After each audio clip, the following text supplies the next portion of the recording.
चक्षुरुन्मिलितं येन तस्मै श्रीगुरवे नमः। श्रीचैतन्यमनोभीष्टं स्थापितं येन भूतले स्वयं रूपः कदा मह्यं ददाति स्वपदान्तिकम्। वन्देऽहं श्रीगुरुं श्रीयुतपदकमलं श्रीगुरून् वैष्णवांश्च श्रीरूपं साग्रजातं सहगणनाथान्वितं तं सजीवं साद्वैतं सावधूतं परिजनसहितं कृष्णचैतन्यदेवं श्रीराधाकृष्णपादांश्च सहगणललिता श्रीविशाखान्वितांश्च। हे कृष्ण करुणा सिन्धु दीनबन्धु जगत्पते गोपेश गोपिकान्त राधाकान्त नमोऽस्तुते।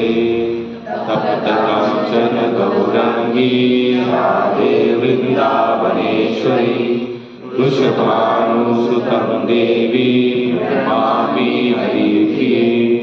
वाञ्छाकल्पतरुभ्यश्च कृपा सिन्धुभ्येव च पतितानां पावनेभ्यो वैष्णवेभ्यो नमो नमः। जय श्री कृष्ण चैतन्य प्रभु नित्यानंद श्री अद्वैत गदाधर श्रीवासादि गौर भक्तवृंद। हरे कृष्णा कृष्णा कृष्णा हरे हरे हरे राम राम राम हरे हरे। हरे कृष्णा कृष्णा कृष्णा हरे हरे हरे राम राम हरे हरे। कृष्णाय वासुदेवाय देवकी नंदनाय च नन्दगोपकुमाराय गोविन्दाय नमो नमः। गोविन्दाय गोविन्दाय नमो नमः। हरे कृष्णा। पहली गोष्ट, हम लोग 2 संडे यहाँ पर 2-3 संडे यहाँ थे नहीं। जिन जिन लोगों ने यहाँ पर सत्संग को कंटिन्यू किया उनके लिए हम आभार व्यक्त करते हैं, उनका बहुत धन्यवाद है। संसार का कार्य तो हम लोग कंटिन्यू करना ही चाहते हैं। जैसे बाप मरने के बाद बेटा करता है, बेटा मरने के बाद उसका बेटा वो कंटिन्यू। उसकी योजना जो बाप की योजना है, पिता की योजना कुछ अगर अपूर्ण होती है, अगर अपूर्ण होती है तो बेटा क्या करता है, उसको पूरा करता है। तो आता तो अभंग काढतो प्रभुजी ने जो अभंग लिया बहुत ही सुंदर अभंग था, बहुत चांगला अभंग, बहुत अच्छा अभंग लिया था प्रभुजी ने। उसका अनुवाद हम थोड़े से पढ़ेंगे।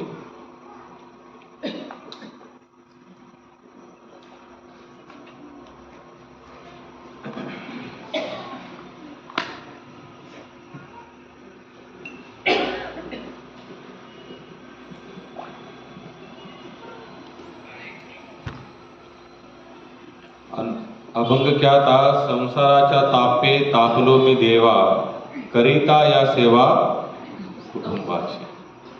तुकाराम महाराज यहाँ पर डायरेक्ट इनडायरेक्ट ये बता रहे हैं, जब तक संसार की सेवा से मन नहीं उठता, या तो फिर ऐसा नहीं लगता कि बहुत हो गया, अभी बहुत हो गया, आप कहीं ना कहीं मुझे अच्छी सी सेवा करनी चाहिए। मनोनिया तुझे आठविले पाय, ये वो माझा माय पांडुरंगे। जब तक संसार में हम लोग परेशान नहीं होते, कितने लोग यहाँ पर संसार से परेशान हैं?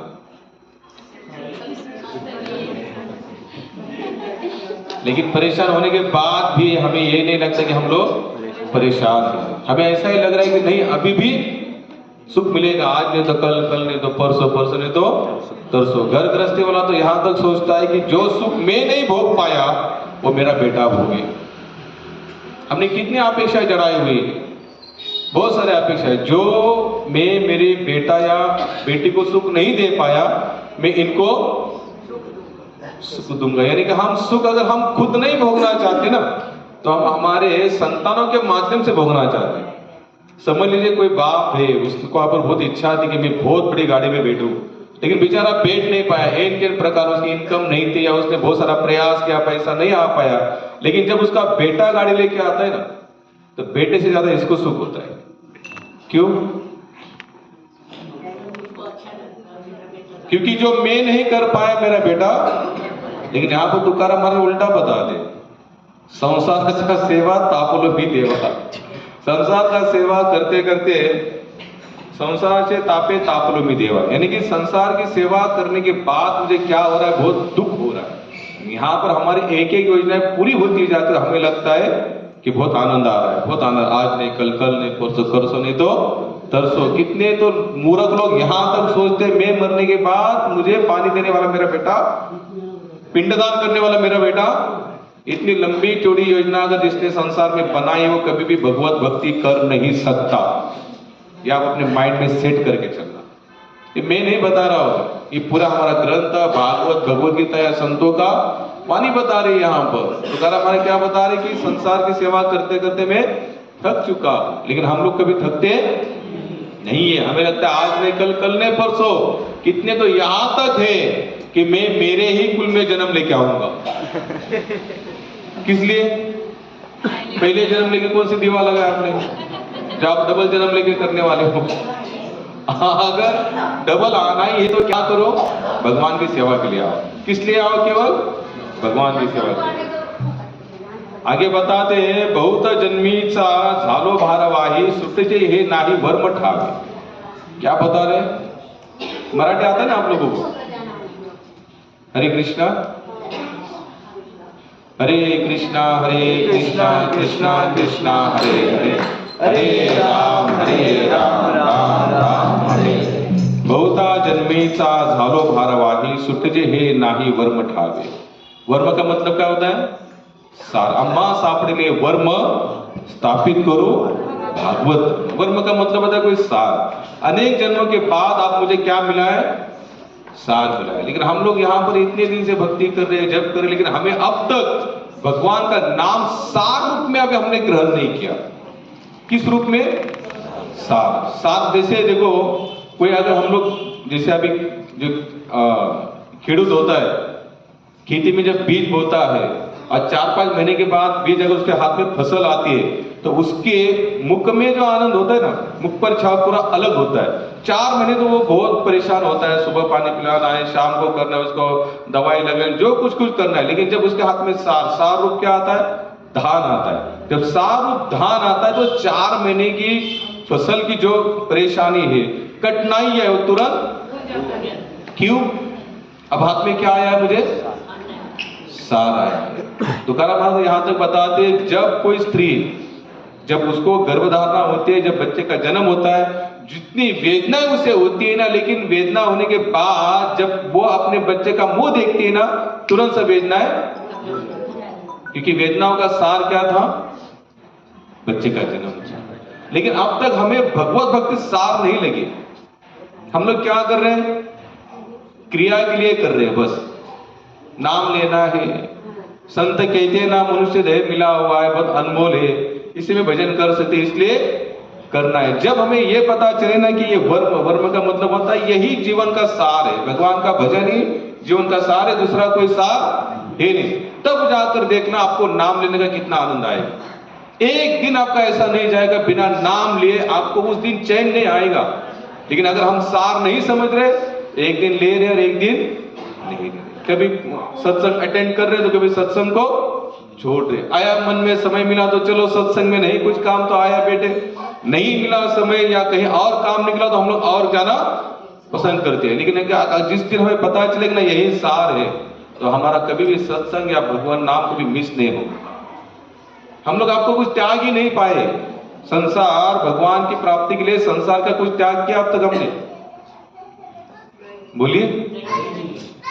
पहला त्याग तो मैं फिर से वही बताऊंगा, रोजों को मैं सुबह बता भी रहा था। सबसे पहला त्याग क्या है? सुबह उठने से। सुबह उठने से। सार का मतलब समझे ना, सार मतलब गाभा, मराठी में उसे गाभा समझे। सार बोले तो इतनी मेहनत करने के बाद जो हाथ में आए उसे क्या कहते हैं? सार कहते हैं। लेकिन हम लोग जो भजन कर रहे हैं, नाम ले रहे हैं, आध्यात्मिक जीवन के प्रति रुचि है, अब तक हमें आध्यात्मिक जीवन का सार नहीं लगा। जिस दिन हमें आध्यात्मिक जीवन का सार लगना शुरू हो जाएगा ना, तो हमें समय भी मिल जाएगा, हमें आनंद भी आएगा, अच्छा भी लगेगा, और इसके बिना हम रह नहीं पाएंगे। लेकिन अब तक हमें वैसा सार अब तक हाथ में आया नहीं, या तो फिर हमारी इच्छा नहीं कि ये सार है करके। कितने लोगों को लगता है कि भगवान की प्राप्ति ही मनुष्य शरीर का सार है या इस देह का सार है। सार है तो फिर इसको कितना ग्रहण करना चाहिए यार। ये सार लग चुका है तो इसके बिना हमें चैन भी ध्यायते जागरते स्वप्ने, ध्यान में जागते हुए सोते हुए हमको स्मरण विष्णु का होना चाहिए, भगवान का स्मरण होना चाहिए। लेकिन ऐसे होता है? सुबह उठे नहीं तो नहीं। मैं आपको लिख के देता हूं, आप एक बात अपने माइंड में सेट करके चलना, अगर भगवान से प्रेम है ना तो आप सो भी नहीं सकते। सोओगे भी ना तो सुबह उठने से पहले आप जग जाओगे, आपका माइंड आपको चेत कर देगा, उठो क्या करना है, भगवान की सेवा में लगना है। लेकिन ऐसे होता नहीं। आज लोग आज क्या है 30% 12 बजे के बाद देखो, 12 बजे कितना रास्ते पर यहाँ वहां बड़े बड़े शहरों में तो 12 के बाद ही यहाँ पर दिन शुरू होगा। लेकिन कभी भगवत सेवा के लिए कभी हमारा ऐसा स्वरूप हुआ नहीं होता। हमारा मन इतना उत्कंठ भाव से भगवान की प्राप्ति के लिए नहीं भाग पाता, क्योंकि अब तक हमने जीवन का सार भगवान की प्राप्ति को समझा ही नहीं है। भगवान नाम को अब तक हमने सार समझा ही नहीं है। महाप्रभु, अभी हम लोग गए थे जगन्नाथपुरी, महाप्रभु का रोज का नेम था भगवान जगन्नाथ जी का जाकर दर्शन करना। शायद मैंने संडे में बताया था, फिर लेकिन आप लोगों को जरूर बताऊंगा। क्या करते थे महाप्रभु? सुबह जाते थे जगन्नाथ जी में, जाकर जगह दर्शन करते थे। एक दिन एक प्रकार है वो दर्शन नहीं कर पाया। किस कारण वो दर्शन नहीं कर पाए? तो व्याकुल हुए कि आज मैंने भगवान जगन्नाथ का दर्शन नहीं किया। तो वहीं से जगन्नाथ पुरी से कम 20 किलोमीटर दूर, 20 या 30 किलोमीटर अलारनाथ करके एक है जगन्नाथ जी का मंदिर। तो सभी ने कहा कि भगवान आप कहाँ जाओ? अलारनाथ जाओ। तो अलारनाथ गए, वहां पर दर्शन करने के बाद इतने भाव में व्याकुल हुए, और जहां पर वो गिर पड़े ना, जिस पत्थर पर, वो पत्थर जैसे हम लोग यहाँ पर गिर जाते हैं तो पत्थर पर उसका छाप उठ गया, यानी कि उतना उनका शरीर पत्थर के साथ एक रूप हो गया। पत्थर क्या हुआ? पिघल गया। क्या हुआ? पिघल गया। तो इसे क्या कहते? उनको पता चला था कि यही क्या है? सार है। भगवान को प्राप्त करना ही सार है। लेकिन अब तक हमारे जीवन में भगवत भक्ति सार नहीं बनी। अगर सार बनती तो पहली बात तो हमारी शर्म टूट जाती। भगवान को प्राप्त करने के लिए जो शर्म होती है हमारे पास, है कि नहीं भाई? जैसे हम लोग कहते हैं कि सुबह आप जल्दी उठो, थोड़ा नाम कीर्तन में चलो, भगवान की सेवा में लग जाओ, भगवान को नहलाओ धुलाओ, लेकिन हम लोग ऐसा कुछ करते नहीं, क्योंकि हमें ये लग ही नहीं रहा है कि यही सार है। जितने पता चलेगा ना कि यही सार है तो सब ऑटोमेटिक संसार की लज्जा निकल जाएगी। क्या हो जाएगी?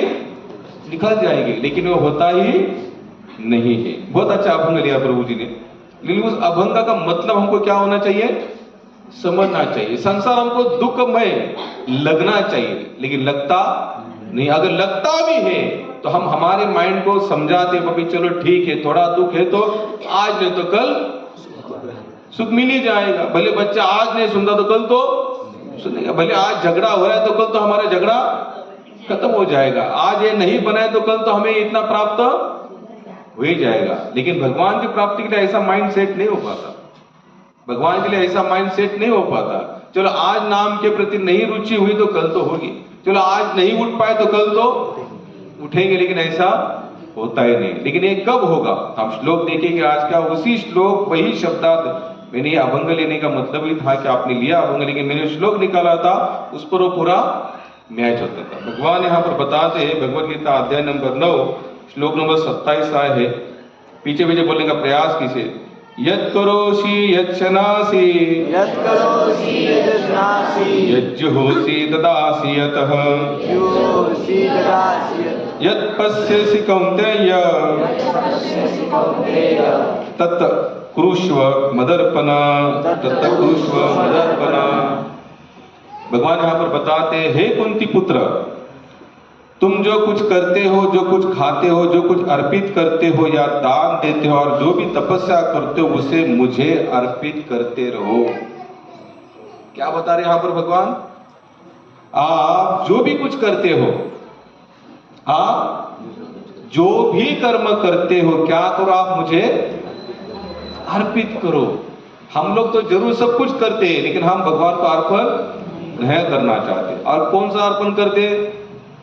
जब नीचे नीचे जो कुछ बच जाता है ना, थोड़ा बहुत समय बचा, ध्यान में आए, फिर लगा चलो जाना चाहिए, तो वो लोग क्या करते हैं, हम लोग यहाँ आकर भगवान को अर्पण करना चाहते हैं। तो ऐसे अर्पण, भगवान भूखे नहीं है।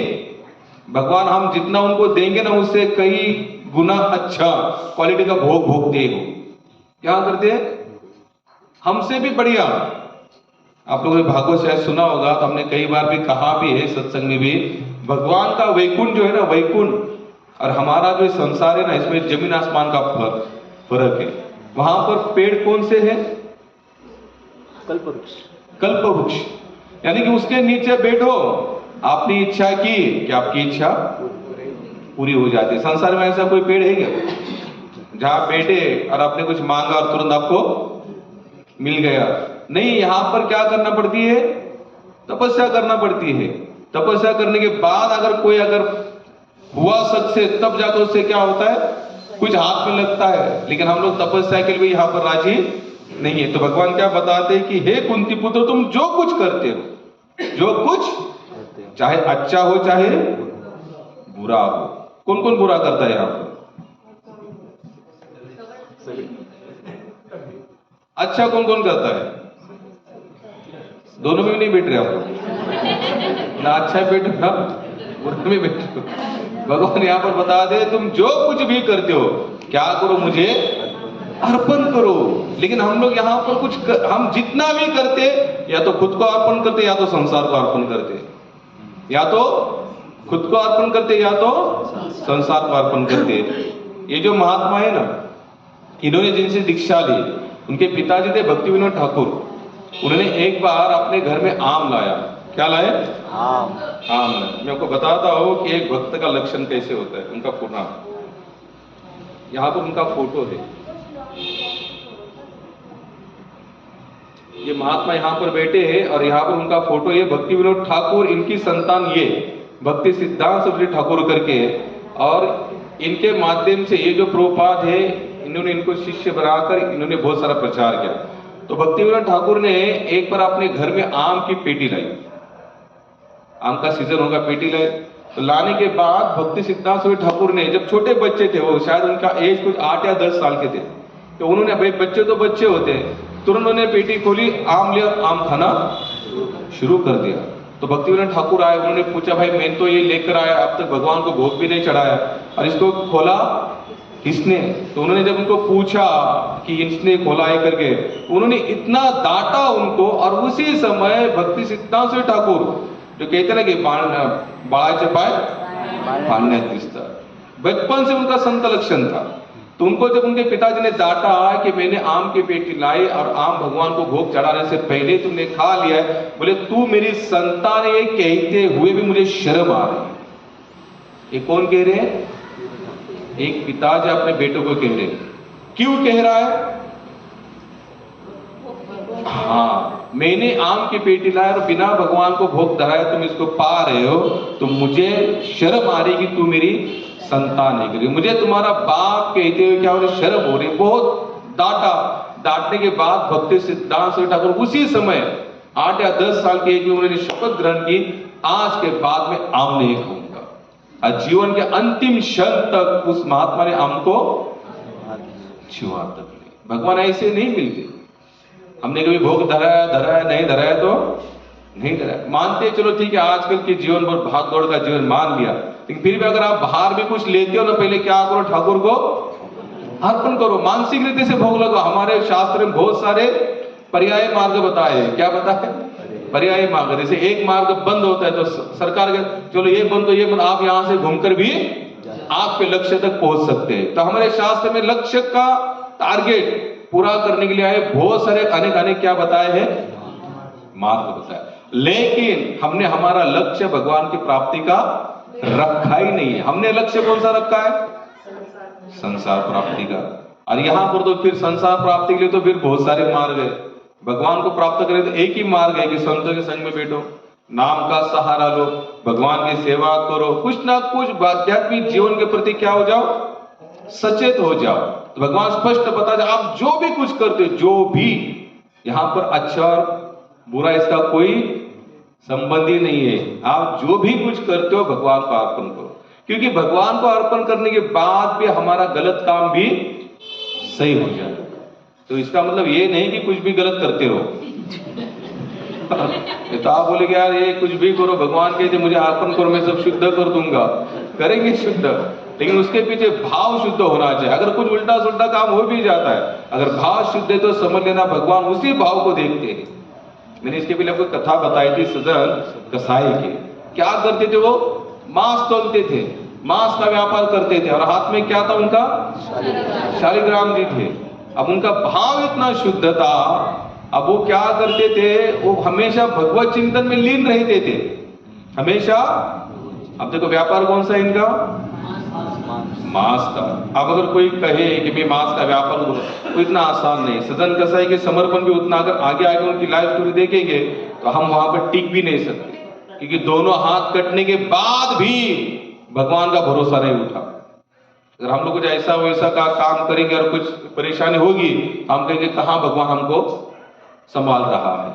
तो वो क्या करते थे, बाट को बोलते 2 किलो का बनो तो 2 किलो बनता, 4 तो 4, 5 तो 5। एक महात्मा है, कथा आप सबको पता है, लेके गए महात्मा के सपने, भगवान कहते जहां से लाया वहीं जाके छोड़ो। लेकिन वो जो भी कुछ करता था हमेशा भगवान का स्मरण करता था। यत् करोषि यत् शनासि यत् जोषि ददासि, जो भी कुछ करते हो, जो भी कुछ खाते हो, जो भी कर्म करते हो, मुझे अर्पण करो। भक्तिपाद जी तो एक जगह पर बताते, भगवान एक इतनी शुद्ध ज्वाला है, जैसे बहुत बड़ी अग्नि लगती है ना, आप उसमें कुछ भी डालो जलाकर कुछ नहीं रखती हो वहां पर। लोहा भी कितना भी होगा कठिन, तो जब अग्नि में डाला जाता है वो भी पिघल जाता है। अग्नि कैसी है? जैसे भगवान का जो कृपा है वो कैसी है? उस अग्नि की तरह है। हम जो भी कुछ डालेंगे वो जलाकर भस्म कर देंगे। लेकिन हम लोगों को कौन सी भक्ति बताई है? शुद्ध सात्विक भक्ति बताई है। उठो, भगवान का भजन करो, प्याज लहसुन मत खाओ, चाय मत पियो, कॉफी मत पियो। यहां से भगवान की शुरुआत है, भगवान की प्राप्ति के लिए। हम लोग कुछ छोड़ ही नहीं पाते, क्योंकि हमको भगवान को प्राप्त करना ही नहीं, हमारा टारगेट है ही नहीं। अगर समझो घर में कोई बीमार पड़ता है, अगर कोई आकर कहेगा ना, साधु संत या डॉक्टर भी कहेंगे आपको बाबा प्याज लहसुन छोड़ना है तब जाकर ये बंदा ठीक होगा, तो कितने लोग हैं छोड़ेंगे? फिर सब छोड़ेंगे, तुरंत छोड़ देंगे। हम तो यहां तक बोलेंगे आप कुछ भी बोलो, हम करने के लिए तैयार, क्योंकि हमारा टारगेट क्या है? संसार प्राप्ति है। क्या टारगेट है? कुटुंब की प्राप्ति, पति पत्नी की प्रसन्नता, बच्चों की प्रसन्नता, संसार की प्रसन्नता। ये टारगेट होने के कारण हम कुछ भी त्याग सकते हैं, कुछ भी स्वीकार करते हैं। लेकिन जिस समय भगवान की प्राप्ति का टारगेट होगा तो उसी तरह से भक्त भी वही करता है। अनुकूल स संकल्प प्रतिकूल स वर्जितम्। जो अनुकूल है उसका भक्त संकल्प करता है, और जो भगवत भक्ति के लिए जो प्रतिकूल है उसका तुरंत बिना सोचे समझे त्याग करता है।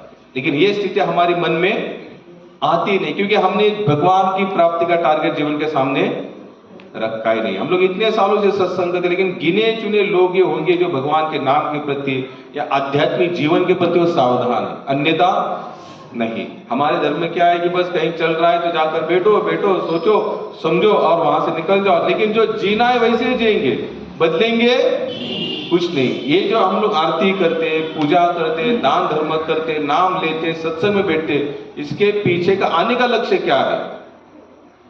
बस करने के लिए करना, या जीवन में कुछ परिवर्तन होना चाहिए? बोलिए, परिवर्तन होना चाहिए। अगर परिवर्तन नहीं हो रहा है तो इसका मतलब है क्या है? सब कुछ आया राम आया राम गया राम जैसे हमारी हर क्रिया हो रही है, इससे कुछ भी नहीं मिलेगा। याद रखना, तुकाराम महाराज, अगर आप लोग भी गाथा ध्यान से पढ़ो, कितने सारे अभंग उन्होंने स्पष्ट रूप से लिखा हुआ है। अगर भाव शुद्ध नहीं है, भगवान की प्राप्ति का भाव नहीं है, हमारा आध्यात्मिक जीवन कभी सफल हो ही नहीं पाएगा, कभी नहीं हो पाएगा। एक मंदिर में जो दिन रात एक बंदा बैठा रहता है, लेकिन अगर उसकी मन की मनोकामना अगर भोग करने की है तो मंदिर में बैठने का कोई मतलब नहीं है। और कोई गलत काम भी कर रहा है, लेकिन अगर दिन रात वो यही सोचता है कि भगवान को प्राप्त करना है, भगवान को प्राप्त करना है, भगवान को प्राप्त करना है, तो एक न एक दिन वो भगवान को प्राप्त करके रहेगा। हम लोग किस अवस्था में, ये इंपॉर्टेंट नहीं है, अवस्था कौन से, इससे महत्वपूर्ण है कि हमारा टारगेट जीवन का क्या है। अगर आपने टारगेट रखा है भगवान की प्राप्ति का, तो समझ लेना आपको भगवान प्राप्त होंगे। लेकिन उसके लिए करना क्या है, वही श्लोक पर आएंगे। क्या करना है, जो कुछ भी करते हो, जो भी कर्म करते हो, पहला भगवान को अर्पण करो। जो कुछ भी खाते हो, अब देखो भगवान के साथ प्रेम है हमारा, तो हम लोग वही खाएंगे जो भगवान खाते हैं। या फिर भगवान के साथ प्रेम नहीं है, अभी हम लोग बहुत जगह पर जाते हैं, हम लोगों को कहते हैं ये मत खाओ वो मत खाओ, तो हम उस दिन क्या करते हैं, भगवान के सामने थोड़ी सी शक्कर और थोड़े से चने पीने कुछ रख देते हैं, क्योंकि हम जो खाते भगवान को हम खिला नहीं सकते, इसलिए भगवान को उतना ही खिलाते, और हमको जो दबाना है हम दबा देते। उस दिन भगवान को क्या करेंगे, बहुत घरों में हमने देखा है, जैसे हम कहते भाई आप अंडी मच्छी मटन प्याज लहसुन नहीं खाना है, लोग क्या कहते हैं हम प्याज लहसुन के बिना हम लोग कैसे बनाए, क्या सोच, हमको समझ में नहीं आता। हम लोग क्या करते हैं, भगवान को दूध और चपाती लगा देते और हम लोग प्याज लहसुन की चटनी बिटनी दबा दबा कर, ये प्रेम है नहीं है, इससे भगवान नहीं मिलेंगे। हालांकि उसको हमारे बिना प्याज लहसुन की सब्जी के भी भूखे नहीं है, सहस्त्र लक्ष्मी उनकी सेवा में लगी पड़ी है वहां पर, और स्वयं वहां पर अन्नपूर्णा माता भगवान के लिए क्या बनाती है, रसोई बनाती है। अब अन्नपूर्णा माता जी टेस्ट हम लोग के हाथ में है क्या, कितना भी डालो उसमें नहीं आने वाली है। अगर भगवान वो खाते हैं, फिर हमको क्यों कहते पत्रम पुष्पम फलम तो वो मां भक्त्या, क्यों कह रहे भगवान यहाँ पर। लेकिन कैसे करो, प्रेम से, कैसे करो, प्रेम। और प्रेम का सर्वोच्च व्याख्या क्या बनाई जाती है, सभी संतों ने कही है, प्रेम की सर्वोच्च व्याख्या क्या है, जहां पर त्याग है वही प्रेम है, जहां त्याग नहीं है उसे प्रेम हम लोग कह ही नहीं सकते। तो हमें क्या करना चाहिए, भगवान जो खाते हुए उनको खिलाना चाहिए, और क्या तो भी भगवान जो खाते हुए हमें भी खाना चाहिए। लेकिन ये स्थिति हमारी बनी नहीं पाती। आप जगन्नाथपुरी जाओ, बालाजी जाओ, पंढरपुर जाओ, जहां जहां पे भी जाओ, जितने भगवान के तीर्थाटन है, जितने धाम है, वहां पर आप देखना पूरा सात्विक भोजन बनता है। कैसे बनता है, सात्विक भोजन बनता है। लेकिन हम लोग सात्विक खाना ही नहीं चाहता, तो हमारी ही इच्छा नहीं है खाने की, तो भगवान ऐसे आयोजन नियोजन भी बनाने वाला नहीं। आप लोग थोड़ा सा सोचो, थोड़ा सा टारगेट, बस आज से मैं खाऊंगा नहीं, हो सकता है महीना 2 महीने आपको थोड़ी परेशानी, क्योंकि जीभ की जो लालायिता होती ना, जीभ की लालसा या जीभ इतनी भयानक होती है, बोले शरीर का हर अंग वृद्ध होता है, लेकिन जीभ कभी बूढ़ी नहीं होती। आप देखना कोई बूढ़ा इंसान है, बोले आंखों से दिखता नहीं, कानों से सुनता नहीं, उसको बिना नमक वाला दे दो, नमक क्या नमक क्या करेगा, मुंह में दांत नहीं है, बोलेगा थोड़ा मीठ दिया मीठ दिया मीठ, आंखों से दिखता नहीं, कानों से सुनता नहीं। कहने का मतलब होता है जीवा जो होती ना, जीवा कभी बूढ़ी नहीं होती। लेकिन इस पर क्या करो, आप थोड़ा अंकुश लगा। और हम लोग प्याज, जब हम जो भी कुछ खाते ना टेस्टी, कहाँ के लिए खाते, यहां से नीचे उतरने के बाद पेट कहता है क्या, अरे तुमने आज बिना नमक वाला दिया है, आज तुमने बहुत ऐसा किया वैसे किया, कुछ नहीं कहता पेट। पेट में तो जो डालो सो वो जाएगा। लेकिन यहाँ की मांगे जो होती है ना, इतनी सी जीवा का जो अग्रभाग जो होता है ना, क्या मराठी में शेंडा बनता है, अग्रभाग जो होता है वो बहुत चंचल होता है। ये कभी ये नहीं कहता कि बस अब तृप्त हो, दबाते रहो दबाते रहो। एक दिन हम लोग अभी गए थे ओमकारेश्वर उज्जैन, बाहर का प्रसाद पाते थे, तो कहीं कहीं ऐसे ही मिलता था, प्याज नहीं, उसमें नमक नहीं कुछ। अब क्या होता है, होटलों में भी बिना प्याज लहसुन मिलना बहुत मुश्किल है। अब हम लोग तो खाते हैं नहीं, फिर वो भी हमें होटल वाले को तो क्या चाहिए, वो तो बोले बेटा हमें भी तो भूख लगी हुई रहती है, हमारे जैसा बंदा तो चलो नमक हो या ना हो, हम तो दबाने वाले लोग हैं, क्योंकि हमने यहाँ के लिए कभी खाया ही नहीं है, पेट के लिए खाते हैं हम लोग। जिसने जीवा की लालायिता के ऊपर अगर अंकुश नहीं पाया, तो वो भगवत भक्ति में अग्रसर हो ही नहीं सकता। सबसे शुरुआत क्या है, पहली मैंने भागवत में बताया था, ब्रह्मा जी के 4 युग कौन है, 4 पुत्र है, सती त्रेता द्वापर और कली। 3 बहुत सात्विक है, कौन से सती त्रेता और द्वापर। कली जब भगवान ब्रह्मा जी के सामने आया ना अवतीर्ण होकर, तो कैसे आया था, जीवा और बताइए, पूरी तरह से निर्वस्त्र आया था, लज्जा विहीन था, उसको कोई लज्जा नहीं थी। और उसके हाथ कहाँ कहाँ थे, जिह्वा और जनेंद्रिय पर हुए थे। तो ब्रह्मा जी कहते ये कौन सा अवतार है तुम, ये कौन सा स्वरूप है, एक हाथ जिह्वा और एक हाथ कहां पर था, जनेंद्रिय पर था। तो कली कहता है कि इस युग में उसी इंसान को मैं नहीं सताऊंगा जिसने जिह्वा और जनेंद्रिय पर अंकुश लगाया हुआ। मैं उसी को जरूर सताऊंगा जिसने जिह्वा को, देखो ये सबसे, इन दोनों में से भी महत्वपूर्ण कौन सा है? जिह्वा। आप लोग कभी शास्त्र का ध्यान से रिटर्न करना, आहार शुद्ध सत्व शुद्ध। आप जो खाओगे ना वैसे आपकी बुद्धि बनेगी। जिस दिन आपने गलत खाना शुरू कर दिया, इंद्रियों की मांगे बढ़ना शुरू, वो भी गलत गलत मांगे बढ़ती रहेगी। इसलिए इसको क्या करो, वही तो उसको टेस्ट, कौन सा जो भगवान खाएंगे वही हम खाएंगे। अगर आपको बहुत अच्छा भी खाना है, और देखो मैं आपको फिर बता रहा हूं, आपको भी जैन समुदाय जो होता है ना, वहां जाकर उन होटलों में भी जाकर खा के देखो, आपको मालूम भी नहीं पड़ेगा कि इसमें प्याज लहसुन है या नहीं है। हम कहते लोगों को छोड़ो, तो लोगों का पहला आंसर होता है कि अगर इसको छोड़ेंगे तो सब्जी में टेस्ट कहाँ से आएगी? टेस्ट कहां से आएगी?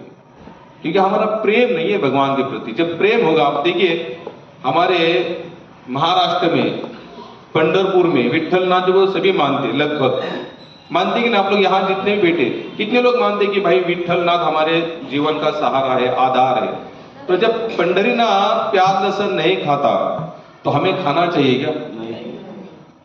बोलिए। एक महाराष्ट्र में तो राउत महाराज का नाम सुना आप लोगों ने? वो स्ट्रेट फॉरवर्ड बोलने वाले व्यक्तिमत्व है राउत महाराज। वो तो यहां तक बताते, जो कंठी माला भी पहनते, जो कीर्तन प्रवचन भी करते, वो भी प्याज लहसुन खाते। अब उन्होंने जो शब्द यूज वहां पर लगाया वो मैं नहीं करना चाहता। बोले वो इतने नालायक लोग हैं, नाम कीर्तन भी कर रहे हैं, प्रवचन कीर्तन भी कर रहे हैं, और पूरा क्या कर रहे हो? प्याज लहसुन खाते। जब हमारे ठाकुर नहीं खाते, विट्ठलनाथ नहीं खाते, तो हम क्यों खाएं? अगर आप भी कभी जाएंगे वारी में पंढरपुर में, तो जब जहां पर सब लोग उतरते चंद्रभागा के बाजू में ही वाळवंटा मध्ये, तो वहां पर पूरे आपको प्याज और लहसुन ही देखेंगे। उसके ऊपर के जो टर्पल होते ना, वही के वही दिखेंगे। बहुत कम लोग होंगे जो भगवान नहीं खाते। तो हम या आपको क्यों बता रहा हूं? क्योंकि जब भगवान से प्रेम है, प्रेम का मतलब क्या है कि भगवान कहते हैं मुझे नहीं चाहिए तो हम नहीं खाएंगे। भगवान जो खाना चाहते वही हम लोग, कितने सारे तो यहां तक पता है कहां लिखा है शास्त्र में कि प्याज लहसुन नहीं खाना, लिखा है। और नहीं भी लिखा तो अभी हमने जो श्लोक लिया है, पत्रम पुष्प फल, भगवान यहाँ पर क्या बताया? मैं फल खाता हूं। या तो मुझे क्या चाहिए? एक पत्ता अर्पण करो, नहीं तो कुछ भी नहीं तो क्या करो? जल अर्पण करो। जब भगवान यहाँ पर ये मांग रहा है तो हम लोग क्यों ना उनको दे? तो क्या करना चाहिए? जो कुछ कर्म करो भगवान को ऑफर करो। जो कुछ खा रहे हो या फिर भगवान जो कुछ खाते हैं वही हमको खाना चाहिए। तो कितने लोग हैं कि आज से कुछ संकल्प करेंगे, कम से कम एक टाइम तो, चलो 2 टाइम 2 से 3 टाइम प्याज लहसुन का खाते हो तो एक टाइम तो आप प्याज लहसुन का त्याग कर दो। धीरे धीरे संसार में कोई भी चीज अभी फटाक से आप उसको त्याग नहीं कर सकते। अले रीजन की बात, मरते दम तक रीजन खत्म होने वाला नहीं है। मरने के बाद भी हमारे सामने रीजन रहेंगे। जैसे पिंडदान किया, कौवा आया, उसने नहीं छुआ तो हमारा रीजन शुरू हो गया। लोग कहते हैं यार इसने नहीं छुआ, पता नहीं साहब किसकी क्या, इसकी कितनी इच्छा है अब बाकी रही। फिर उठा दे, फिर कहाँ लेके जाते हैं? गाय के पास, और गाय ने भी नहीं खाया तो क्या करते उसका? हाँ, रहो भूखा। आपको यहाँ पर भी नहीं खाना है, वहां पर भी नहीं खाया तो क्या फायदा इन सब चीजों का? भाई प्रेम करो तो क्या करो? पूरा प्रेम करो। जब भगवान से प्रेम ही करना है तो कैसे करो? दिल खोल के करो। वो हिंदी गाना है, जब प्यार किया तो चुप चुप के आहे का पाठी तर जुने जुने काय असतील इथं मोहम्मद रफीचे असतील काय? जब भगवान से प्रेम ही किया है तो फिर डरना क्या? प्रेम का मतलब होता है भगवान आप जो खाएंगे वही हम खाएंगे, आप जो नहीं खाएंगे हम लोग वो नहीं खाएंगे। उसकी प्रसन्नता के लिए ही जीवन यापन करना। प्रेम का मतलब है केवल भगवान के लिए जीवन यापन करना। फिर देखना कि हमारे भी हृदय में जो संतों का आनंद हुआ ना, तुकाराम महाराज, ज्ञानेश्वर महाराज, मीराबाई को, जनाबाई को जो आनंद मिला वो हमें भी मिलना शुरू हो जाएगा। लेकिन कब? जैसे भगवान को भोग लगाते हैं वैसे। अगर वो उसे नहीं किया तो हमें कभी भी आनंद मिलने वाला नहीं है। और कितना समय बचा हमारे पास? हम भक्ति को क्या कर रहे हैं? भगवान की प्राप्ति के लिए देखेंगे, कल से शुरुआत करेंगे, नहीं तो परसों से करेंगे, नहीं तो बूढ़े होने के बाद करेंगे। संभव है ये कभी? कभी ये तो बताते कल करो सो आज करो सो नहीं तो हाँ बोला बोला। पल में प्रलय, प्रलय का मतलब होता है ये नहीं कि संसार डूब जाए, हम मर गए संसार डूब गया समझ लेना। हमारा जीवन में प्रलय हो सकता है, पता नहीं हम लोग का कब यहां से प्राण पखेरु निकल जाए, कुछ शाश्वतता नहीं है। फिर भी भक्ति को क्या सोच रहे, कल कल नहीं तो परसों, परसों नहीं तो तरसों। ऐसा नहीं होता। जयासी वाटे वैराग्य भावे, तयारी कोणासना विचारा। उठ जडजडणे आला भक्तीचे आवाज। जिनको लगता है कि भगवान प्राप्त करने है या भगवान की प्रसन्नता जीवन का लक्ष्य, तो उसने किसी की भी राय नहीं लेनी चाहिए। प्रभु जी को मैं सुबह बता रहा था, हमारी चर्चा चल रही थी, स्वामी भक्तिपाद जी को मैंने मेरे जीवन काल में पहला लेटर लिखा था। मैंने भी ऐसे शुरुआत में, ये 2000 साल की बात होगी, हमने प्यार लहसुन छोड़ना शुरू कर दिया। महाराष्ट्र का शरीर था, सांगली सातारा हमारा गांव है, उधर के और लोग खूंखार है, उधर तो हफ्ते में 2-3 बार तो खाने वाले लोग हैं सब। तो मैंने धीरे धीरे प्याज लहसुन खाना छोड़ दिया। अब घर में छोड़ दिया तो घर वाले थोड़े से परेशान हुए। परेशान क्यों हुए भाई, इसके लिए अलग से हम लोग बनाएंगे। मैं आपको लिख के देता हूं, मैंने 6 महीने तक केवल दूध और भाकरी, दूध और चपाती यही खाता था 6 महीने। आज मुझे स्मरण है सब बातें। तो घर में घर वालों ने देखा, माँ बाप ने कि ये बहुत ही थोड़ा सा, तो माँ भी क्या करती थी, जानबूझकर 2 टाइम फिर प्याज लहसुन की सब्जी, आज नहीं तो कल नहीं तो परसों तो ये। फिर मैंने महाराज जी को लेटर लिखा, पहला लेटर था जीवन का मेरा, आज भी हमारे घर में ये आज लेटर। मेरे महाराज ऐसे ऐसे बहुत परेशान हो रही है, घर वाले परेशान है, मुझे भी परेशान करे, सब लिख दिया। महाराज जी ने 2 लाइन में आंसर दिया, जहां रहकर भक्ति नहीं तो उस चीज को त्यागना चाहिए, चाहे वो घर हो चाहे माँ बाप हो, वहां से निकलकर चले जाओ। और आज वही हमारी माँ खुद दीक्षित है, वो बिना प्याज लहसुन का ही खाते। कहने का मतलब क्या है कि जो भक्त होता है ना, वो एकदम दृढ़ होता है। वो अगर हमको केवल भगवान की प्रसन्नता देखनी है तो केवल उन्हीं की देखनी है। भक्तिपाद स्वयं बता रही है, एक गर्दन है ना, एक गर्दन एक समय पर दोनों साइड में नहीं घूम सकती है। अभी समझो 8 बजा है, मैं कहूंगा 8 बजे ये एक ही गर्दन यहीं पर भी घूमूंगा, यहीं पर घूमूंगा, संभव है नहीं। उसी तरह से जीवन में आप एक तो संसार की सेवा कर सकते हो, या तो भगवान की सेवा कर सकते हो। या संसार की सेवा के लिए भगवान को त्यागोगे, संसार काम में आने वाला नहीं है। लेकिन अगर भगवान की सेवा के लिए संसार को त्यागोगे तो भगवान काम में आने वाले हैं। प्रहलाद ने क्या किया, बाप को त्याग दिया। विभीषण ने क्या किया, भाई को त्याग दिया। मीराबाई ने क्या किया, राजपाट को त्याग दिया। क्यों त्यागा इन लोगों ने ये सब बातें? जीवन का लक्ष्य क्या था उनके? भगवान की प्राप्ति थी। और हमारे जीवन का लक्ष्य भगवान की प्राप्ति है ही नहीं। हम तो छोटे मोटे त्याग नहीं कर सकते। सुबह उठने से लेकर शाम सोने तक डेडिकेशन हमारे जीवन में दैनंदिन ही नहीं है। भक्त का जीवन कैसे होता है, पूरा उसका पूरा शेड्यूल होता है, सुबह उठने से लेकर शाम सोने। वो कभी भी उठता है कभी सोता है, ऐसा नहीं होगा। जिसको भक्ति में अग्रसर होना है, उसके अपने जीवन की कुछ क्या होने चाहिए, सिद्धांत होने चाहिए। जो सिद्धांत के अनुसार नहीं रहेगा उसका जीवन कभी भी सुधरने वाला नहीं है। अभी हम लोग उज्जैन गए, ओमकारेश्वर गए, जयपुर बहुत घूमे, दुनिया भर की भीड़ होती है वहां पर, भीड़ ही भीड़ बस। लेकिन उस भीड़ में कहीं पर आध्यात्मिक का आनंद होता ना, भोगने के बाद किसी के चेहरे पर नहीं दिखाई देता, किसी के चेहरे पर नहीं। एक होता है आध्यात्मिक का आनंद भोगने का चेहरा कैसे होता है, प्रफुल्लित होता है, तेज पुंज होता है, वो नहीं दिखाई देता। लोगों को लगता है बस दिन रात 2-2 3-3 बार दर्शन करके उनको लगता है बस अभी एक ही दिन के लिए करना है, बाद में करना नहीं है। ये भाग रहे 5 बजे खुलेगा, धक्का बुक्की कर सबको धक्का मारकर आगे भाग रहे। क्या एक दिन ही उतना करने के बाद बस काफी है उतना ही, बाकी कुछ करने की जरूर नहीं। सततम कीर्तयन्तो माम इतंतच्चे दृढ़ता, सतत भगवान नाम का कीर्तन होना चाहिए। भाई आध्यात्मिक तीर्थाटन में जाने का मतलब क्या है, क्यों जाना चाहिए वहां पर? हमारा जो माइनस पॉइंट है उसको त्यागना चाहिए, प्लस पे हमको आना चाहिए। कैसे होना चाहिए? यानी कि आध्यात्मिक जीवन जो शीतल हो चुका है उसको क्या होना चाहिए, वहां पर जाकर बढ़ना चाहिए। अगर मॉरल जो डाउन हो चुका है आध्यात्मिक का, वो आध्यात्मिक स्थानों में जाकर क्या होता है, बढ़ जाता है। लेकिन हमारा वैसे होता है नहीं। हमें लगता है बस एक बार दर्शन करो, बाद में कुछ भी दबाओ, फिर दूसरे दिन उठो नहीं उठो, उससे नहीं होगा, इससे काम नहीं बनेगा। प्रभुपाद या जितने भी महात्मा हुए उन्होंने ये शेड्यूल बताया ही नहीं है। मुझे एक महात्मा आप लोग ढूंढ के बताना कि उसका ऐसा शेड्यूल था। बस जिन दिन में एक बार, अभी देखो 31 है, लोगों को लगता है नए साल में कहीं पर अच्छी जगह पर जाएंगे, दर्शन करेंगे तो पूरा साल अच्छा जाएगा। संभव है क्या? नहीं। आप पर डे, हर रोज, प्रतिदिन आपका शेड्यूल बनाओ। मुझे सुबह समय पर उठना है, मुझे भजन करना, मैं मेरे ठाकुर की सेवा छोड़ने वाला। तो आपके लिए हर दिन कैसे है? बढ़िया ही है। मैंने अभी देखा, हम लोग उज्जैन गए थे सुबह सुबह, कितनी 4:30 5 बजे इतने लोग भाग रहे थे दर्शन करने के लिए। मैं उनकी निंदा नहीं कर रहा, लेकिन अगर वो दर्शन जैसे तुकोबराय का दर्शन हुआ वैसे होना चाहिए, तो मीराबाई का दर्शन हुआ तो वैसे दर्शन होना चाहिए, ज्ञानेश्वर महाराज का दर्शन तो वैसे दर्शन होना। लेकिन हमारा वैसे दर्शन होता नहीं। हमें लगता है बस इतना ही करना है, और इतने करने के बाद अभी और कुछ करने की जरूरत। आप केवल पैसा ऐसे पानी से बहा करा, इससे ज्यादा आपने कुछ किया ही नहीं। संतों ने तीर्थाटन किया, क्यों किया? किस लिए किया था तीर्थाटन? हमारे आध्यात्मिक उन्नति के लिए किया था।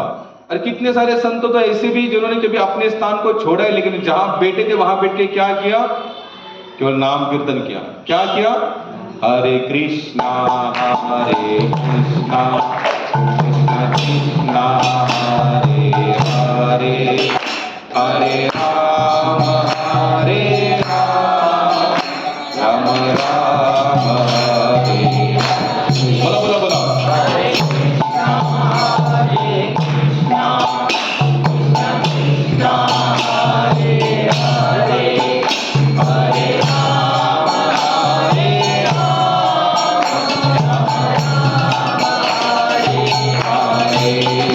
हरे कृष्णा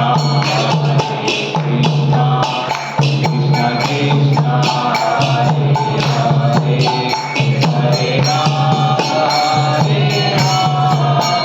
राम राम हरे हरे, हरे कृष्णा हरे कृष्णा कृष्णा कृष्णा हरे हरे, हरे राम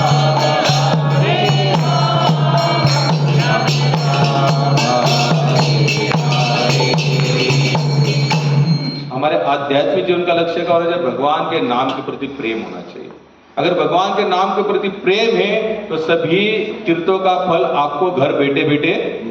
मैं तो आपको स्पष्ट बताता हूँ, मैं अभी आप लोग कहेंगे मैं क्यों यात्रा निकालता हूँ, स्पष्ट बताता हूँ, मुझे 2 पैसे मिलते जो हमें भगवान की सेवा में यूज करने के लिए आते हैं, इसलिए मैं यात्रा नहीं। तो मेरा कोई टारगेट, मुझे खुद को आनंद नहीं आता यात्रा में। बस इतना जाकर कोई संत मिलते ना तो अच्छा लगता है, कोई भगवत भक्त मिलता है तो लगता है अब यात्रा हमारी सफल हुई। अन्यथा भगवत भक्त के दर्शन के बिना या सत्संग के बिना यात्रा सफल नहीं होती। प्रभुपाद जैसे महात्मा ने कभी जोर नहीं दिया, लेकिन वो क्या चाहते थे? अगर यात्रा में जाने के बाद अगर भक्तों का संग हो रहा है तो समझ लेना हमारी यात्रा सफल है। अगर यात्रा में जाने के बाद अगर कुछ आध्यात्मिक जीवन की बैटरी फुल चार्ज हो गई तो समझ लेना आप हमारा आध्यात्मिक जीवन अच्छा है, यानी कि हमारी यात्रा सफल है। लेकिन अगर यात्रा करने के बाद ये सब नहीं हो रहा है तो किसी काम का नहीं है। आज भी सरकार लगी पड़ी है कि सब तीर्थों के रास्ते, फैसिलिटी, सुविधा हमें क्या करनी चाहिए? बढ़ानी चाहिए। लेकिन क्या बढ़ेगी वहां पर? केवल भीड़ बढ़ेगी। क्या बढ़ेगी? भीड़ बढ़ेगी। वहां पर आध्यात्मिक जीवन नहीं मिलेगा आपको।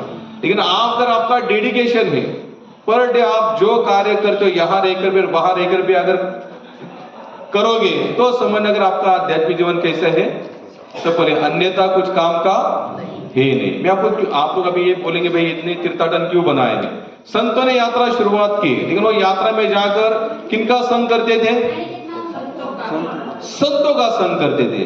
जैसे तुकोबराय, ज्ञानेश्वर महाराज, नामदेव महाराज, जनाबाई, मीराबाई, नरसिंह मेहता, कबीर जी, इनके जीवन में भी वर्णन आता है। इन्होंने पूरा भारत भ्रमण किया था। लेकिन क्यों किया था भारत भ्रमण? इन्होंने किस लिए किया था? क्योंकि अलग अलग जगह पर जाने के बाद हमें कोई बहुत अच्छे संत मिलेंगे और वहां पर हमारा क्या होगा?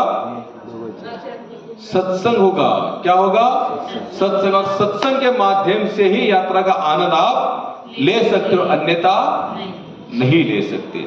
मैंने मेरे जीवन में, हम जहां भीड़ नजर आती है हम जाते ही नहीं वहां पर। दूर से कलश दर्शन करो और प्रदक्षिणा चले आओ, क्योंकि वहां पर आना, हाँ, अगर भीड़ में घुसना है तो कहाँ घुसो, जहां सत्संग चल रहा है, कि जहां जगह मिले वहां जाकर, तो ये भीड़ हमारे काम की हो सकती है, क्योंकि सत्संग के माध्यम से हमें भगवत प्राप्ति हो सकती है। जहां सत्संग नहीं वहां पर, यहां तक भगवान भी स्वयं बताते हैं, ना हम वसाते वैकुंठे, ना हम योगिनी हृदय मत भक्ता यत्री गायंती तत्र तिष्ठामि। भगवान यहाँ पर खुद का एड्रेस स्वयं बता रहे, मैं कहां पर मिलता हूं, जहां मेरे भक्त मेरी कथा कीर्तन और सत्संग में रहते हैं। भगवान ने कभी नहीं कहा कि मैं यहाँ रहता हूँ। वैकुंठ में भगवान बता दे ये तो मेरा निवास है, लेकिन मिलना कहाँ है। जैसे लोग कहते हैं भाई ये तो हमारा घर है, लेकिन मिलना होगा तो कहाँ मिलो, यहाँ मिल सकता हो, शाम के समय इस गार्डन बगीचे के पास मेरा ऑफिस, आप ऑफिस में आकर मिल सकते हो। इसी तरह भगवान का मिलने का एड्रेस कौन सा है, सरलता से सत्संग में बैठो, भगवान आपको मिलना शुरू हो जाएंगे। और सत्संग नहीं है तो भगवान कोई मिलने वाले नहीं है।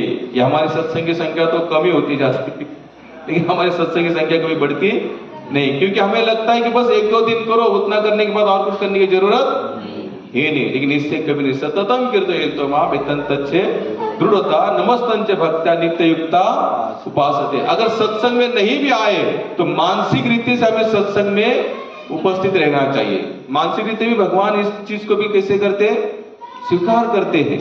कितने लोग हैं जो मानसिक सेवा करना चाहते हैं, जैसे अगर आप समझो लेटे पड़े हो, सुबह उठ नहीं पाते हो, उठने की इच्छा, लेकिन आंखें भी बंद है, तो हमारे कान में मंगल आरती गूंजनी चाहिए।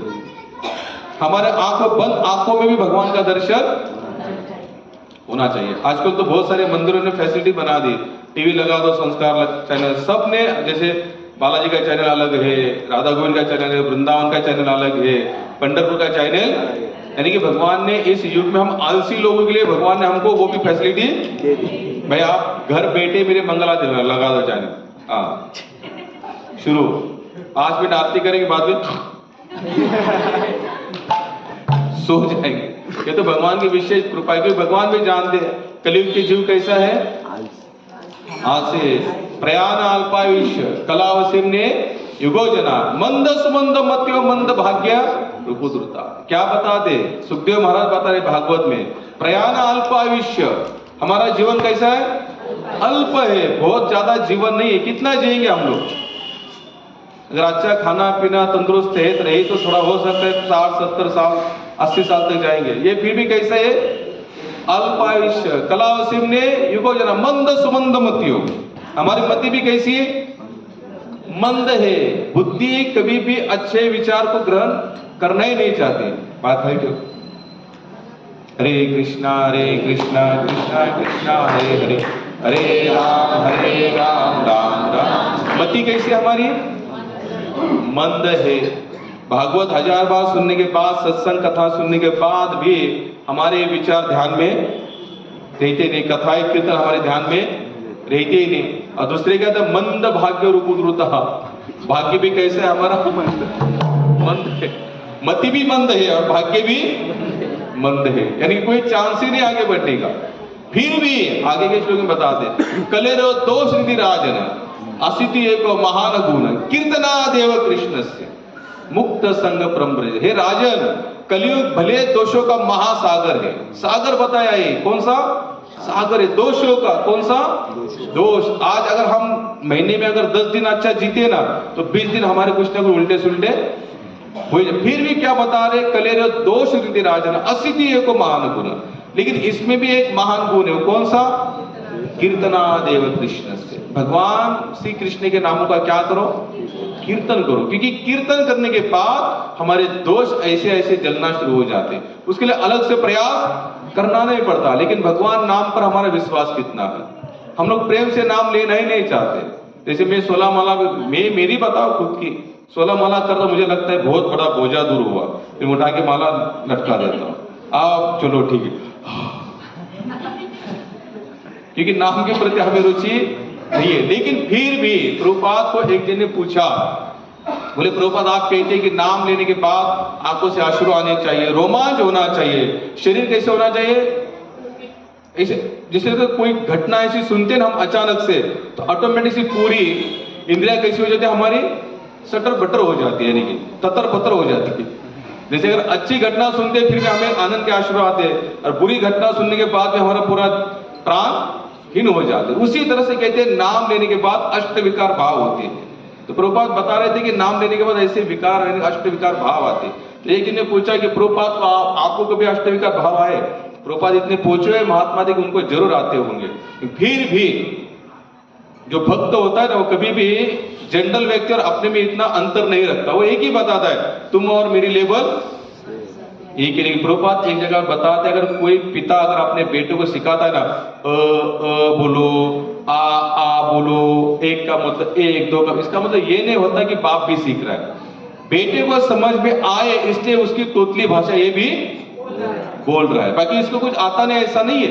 संत क्या करते हमेशा मेंटेन करते भाई मैं और हम कैसे एक ही लेवल के, लेकिन प्रभुपाद की लेवल हमेशा ऊंची रहती। प्रभुपाद कहते उसने पूछा कि प्रभुपाद आपको कोई भाव आए क्या? प्रभुपाद ने कहा कि मुझे कभी भाव नहीं आया। प्रभुपाद ने क्या कहा? मुझे कहे तो उसने कहा तो आपको कोई भाव नहीं आया तो आप इतना क्यों ले रहे हो नाम और क्यों हमको बता रहे हो कि आप भी भजन करो जब आपको ही अनुभव नहीं हो रहा है? तो प्रभुपाद ने कहा मुझे पता नहीं क्या सच क्या झूठ है, लेकिन संतों ने कहा है तो एक दिन जरूर होगा। कितना विश्वास, अटूटता वाला विश्वास। हमारा विश्वास ऐसे नहीं होता। हमें लगता है सुबह धूप खाए रात को रूप आए। संभव है भाई? शरीर बनाना है तो आपको घिसना पड़ेगा, साल 2 साल 3 साल, अच्छा इसको मैनेज करना पड़ेगा। उसी तरह से कोई भी कार्य करना है तो उसके लिए थोड़ा सा समय देना पड़ेगा, लेकिन कैसे करो? प्रेम से करो। भगवान ने बहुत छूट दे दी हमें यहाँ पर, इतनी छोड़ दी इस युग में। अगर आप सोते सोते भी भजन करोगे ना फिर भी आपकी क्या है वो तपस्या ही है। उस दिन एक महात्मा बता रहे थे, बोले वृंदावन धाम में सोना भी दंडवत होता है। जैसे अगर आप पंढरपुर जाओगे और सोते रहोगे तो आपका सोना सोना नहीं माना जाएगा, क्या माना जाएगा? दंडवत। कितना आसान है, सोए रहो 24 घंटा, दंडवत ही दंडवत।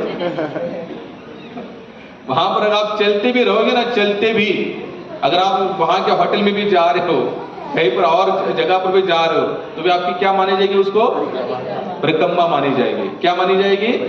परिक्रमा। कितना आसान है इस युग में भक्ति करना, कितना आसान। लेकिन करो तो सही, वो भी नहीं करना चाहते हम लोग। वो भी कैसे करना चाहते हैं? उसमें भी क्या है? कंजूसाई है। हम लोग तीर्थाटन में जाते भी है तो हमेशा खाना और सोना पड़ा रहता हमको अच्छा लगता है, लेकिन इससे कुछ नहीं होने वाला। संत जब गए ना तीर्थों में तो उनका भाव क्या होता था? जागृत होता था। आप लोग भी वृंदावन जाएंगे, राधा रमन रेड्डी के पास एक महात्मा की समाधि, रस खान जी की। किनकी?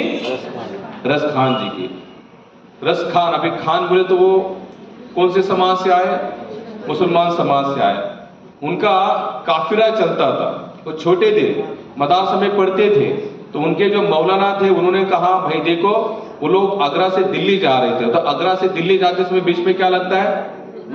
मथुरा वृंदावन लगता है। तो मौलाना ने कहा देखो भैया सब बच्चों को बता, देखो बच्चों अब यहाँ से जाने वाले हैं तो कानों में रू डाल लेना, कानों में और आंखों में पट्टी बांध लेना। तो एक ने पूछा, हमारे रस खान ने पूछा कि मौलाना जी ये बताइए भाई इस गांव से जाते समय कान में रू क्यों डालनी है और आंखों पे पट्टी क्यों बांधनी है? तो मौलाना कहते हैं देखो भाई इस गांव का जो भगवान है ना, जो उसको देख लेता है या उसका नाम सुन लेता है फिर वो उसको झपट लेता है। या तो उसको बिना देखे रह नहीं सकता, फिर या तो फिर वो वृंदावन के बाहर आ नहीं सकता। तो सब लड़कों ने मान ली मौलाना की बात, सबने कान में रू डाल दिया, आंखों पे पट्टी बांध दी। लेकिन रस खान के मन में एक जिज्ञासा है, ऐसे कौन सा भगवान इसको देखना चाहिए, ऐसे कौन सा भगवान जिसको देखना चाहिए। तो रस खान ने नाटक किया, कान में रू डालने और आंखों पर पट्टी। वृंदावन आया। अब तो आप लोग देखा तो वृंदावन में आज तो चलो ठीक है गाड़ी बीड़ी निकले, तो वृंदावन में राधे राधे की ध्वनि के सिवा को दिखता नहीं, वहां कुछ सुनाई नहीं देता। या जो कुछ भी ब्रजभाषा अगर आपको मिलता है ना तो कृष्ण के तत्व के अलावा आपको कुछ बात नहीं कहेगा। तो रस खान से भी वहां से चले, छोटे थे तो जो उन्होंने देखा कि वृंदावन नृत्य, उन्होंने धीरे से कान के रू निकाल ली और राधे राधे की ध्वनि कानों में गिर गई। थोड़ा सा उनको अच्छा लगा। क्या हुआ? अच्छा। अगर भाई इतना नाम सुनने के बाद इतना अच्छा लगता है तो उसको देखने के बाद, तो मौलाना ने कहा भाई देखो अभी मंदिर आ रहा है, वो भगवान यहाँ पर खड़ा है, आप गलती से भी पट्टी मत खोलना। अब रस खान जी ने थोड़ा सा तो रस तो चखाई था नाम के माध्यम से। भाई देखो, जिसका नाम सुनने में अगर इतना आनंद आ रहा है, देखने के बाद कितना आएगा। जब उसने ऐसा कहा तो मंदिर जा ही रहे थे तो मौलाना चिल्लाए, देखो आ गया।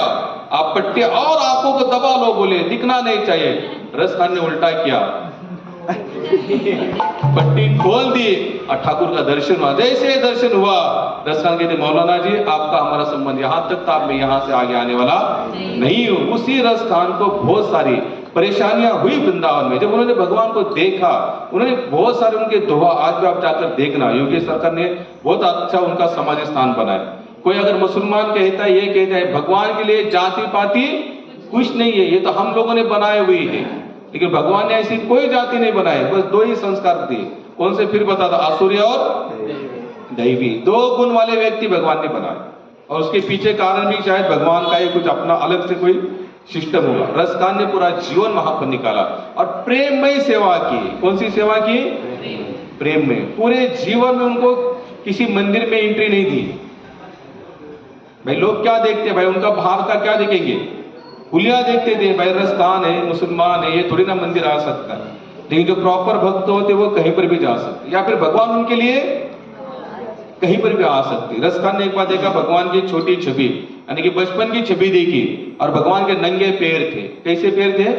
नंगे पैर। अब रसखान के मन में आया, भाई भगवान इतने छोटे नंगे पैर यहाँ ब्रज में चलते हैं, कितने उनको पत्थर या कांटे चुभते होंगे, क्यों ना मैं भगवान के लिए चप्पल बनाऊं। मन में क्या ख्याल आया? क्यों ना भगवान के लिए मैं जूते बनाऊं। अब जूते बनाने चले आए जूते वाले दुकान के पास। उसने कहा, भाई देखो मुझे छोटे बच्चे के जूते बनाने हैं। अब इसने कहा जूते में, भाई भैया कोई साइज, कोई नंबर, 9 नंबर, 10 नंबर, 8 नंबर। बोले नंबर तो पता नहीं, लेकिन छोटे हैं। उनके पैर कैसे हैं? छोटे हैं। तो जूते वाला कहता है, भाई काम करो तुम उसी बच्चे को लेकर आओ। क्या कहा? बच्चे को लेकर, उस बच्चे को लेकर आओ। तो रसखान कहते, भैया वो बच्चा चलता नहीं है, वो एक ही जगह पर बैठा रहता है, एक ही जगह पर बैठा रहता है। तो जूते वाला कहता है, जब बैठा रहता है उसको चप्पल पहनने की क्या जरूरत है? लेकिन मैंने सुना है कि भगवान आज भी ब्रज में खेलते हैं, और आज भी सचमुच वृंदावन में भगवान खेलते। ब्रज रज में आज भी भगवान लोटपोट होते। बरसाने के जितने भी घर है ना, उन घरों की जितनी माता है, उनका ये भाव है कि दिन में, और कहते हैं साधु संत, 24 घंटे में एक बार भगवान हर एक माता के घर में जाकर भिक्षा मांगते भगवान। इसलिए आप लोग कभी बरसाने जाएंगे, वहां पर भिक्षा मांगना आपको कोई ना नहीं बोलेगा, क्योंकि आपको भिक्षा नहीं दे रहे। उनके माइंड में ये सेट हो चुका है कि शायद ये भगवान तो नहीं है, शायद ये ठाकुर तो आया नहीं हमको मांगने, और ये हमारा भी भाग्य है। संत यहां तक कहते हैं, जो बरसाने में भिक्षा मांगकर मधुका में एक रोटी का निवाला खाएगा, उसको जीवन के अंतिम क्षण तक एक बार तो प्रेम रस उसके हृदय में छिलकेगा। 100% उछलेगा, रोएगा भी, उसको रोना भी आएगा। लेकिन कब? जब बरसाने की रोटी मांगकर खाएगा। तो उसने कहा लेकर, बोले ले, वो चलता नहीं। बोले कहां पर है? बोले वो सामने मंदिर है ना, उस मंदिर में बैठा हुआ है। बोले कौन? बोले वहां के पंडित। बोले पंडित जी नहीं, बोले पंडित जी इनकी सेवा करते ना, वो भगवान कृष्ण। तो रस जूते वाला कहता है, भाई भगवान को चप्पल की क्या जरूरत है? बोले आप नहीं जानते, आप चप्पल बनाने का काम करो बस। ऐसे तो क्या चाहिए था? पैसा। भाई भक्त का भाव तो बहुत निराला होता है, भक्तों को समझना इतना आसान नहीं। आप भक्त बनो तभी जाकर आप भक्त के हृदय को समझ सकते। अगर हम लोग कर भी लोग हैं तो भगवान के भक्त के हृदय को कभी समझ नहीं सकते। आप लोग जाना ऐसी माला बिला लेकर, तिलक बिलक लगाकर, कोई ऐसी जगह पर जाना, कोई सभी लोग अभक्त है, आपको देखकर पहले तो आपको क्या करेगा? आपकी निंदा करेगा, ठट्टा मस्करी करेगा। बोले क्या है, ये क्या लगाया है, ये क्या गले में डाला हुआ है, बोले क्या माला डाल के घूमते हो। आज भी वृंदावन में ऐसे अनेक महात्मा, उनका हुलिया देखने के बाद लगता है ये कैसे संत है। लेकिन हे ब्रज में लोटपोट होते हैं, वहां पर ब्रज में उठाते और स्नान करते हैं। क्या करते हैं? स्नान करते हैं, क्योंकि उनका भाव क्या है? ये मिट्टी नहीं है, ये ब्रज रज क्या है कि जीव की मुक्ति के लिए सबसे बड़ा कारण बनता है वहां पर। तो उसने बोला ठीक है, आपके तो मैं बना देता। जूते वाले ने जूते बना दिए। अब जूते तो बना लिए, अब ये चाहता है कि मंदिर में जाओ और भगवान को मैं पहना। अब उसने वहां के जो ब्राह्मण थे, जो पंडित थे, उनको कहा, बोले काम को पंडित जी, भगवान के चप्पल आप नहीं बनवा पाते, मैंने बना के लाया, आप इनको पहनाओ। पंडित बोले भगवान को चप्पल विप्पल नहीं पहनते। बोले भगवान यहीं से जाते ही नहीं बाहर। तो रसखान कहते, भाई मैंने तो हमेशा सुना है कि भगवान कुंज गलीन में आज भी घूमते हैं। और आज भी आप लोग देखेंगे कि ऐसी बहुत सारी घटना आज भी विराजमान है, जो दिन प्रतिदिन अगर आप लोग भक्ति पे लगे हैं तो आपको ऐसी हजारों घटना सुनाई देती रहेंगी। अगर आप सत्संग में लगे तो आपको रोज एक नई कथा सुनने को मिलेगी, जिससे हमारा भी ये भाव निर्माण होता है, शायद भगवान भी मेरे साथ कभी ना कभी ऐसी लीला करेंगे और करेंगे।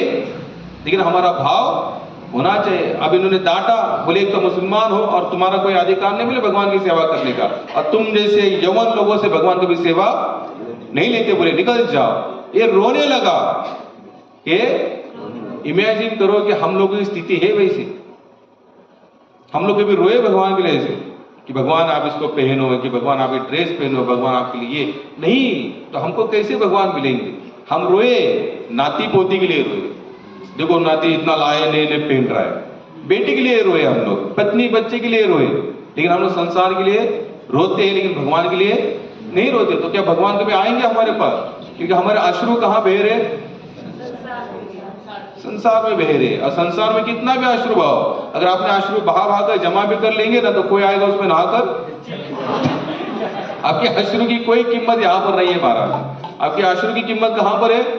भगवान। आप यहाँ पर रो के तो देखो एक बार, फिर आपको पता चलेगा आपके अश्रु की, कि भगवान के लिए हमारे अश्रु अनमोल है, संसार के लिए हमारा कोई अश्रु अनमोल नहीं है। याद रखो, कितना भी रो यहाँ पर मरो, कुछ फर्क नहीं पड़ता। 4, 15 दिन, महीना, 2 महीना, 6 महीने, 8 महीने, साल, 2 साल, 3 साल, उसके बाद हमारा नामो निशान रहने वाला।